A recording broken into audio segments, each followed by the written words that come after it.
এই তিনজন পুলিশ একের পর এক বিড়ি খাতে খাতে ঘর পুরো একবার বোঝাই বানালাইছে। তো এভরিওয়ান, বিখ্যাত গাজার ডিলার রাইসা ওকে আমাদের আইনের আওতায় আনাই লাগবো।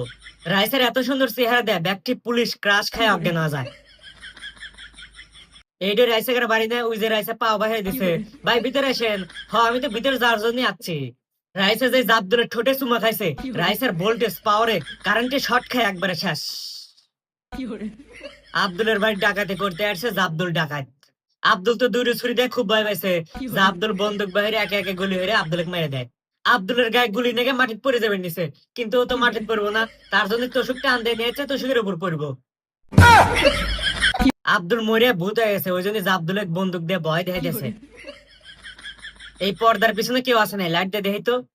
আরে এই গেদির গায়ে তো কাপড় নাই, ভুল দেখলাম না, আবার দেখি তো।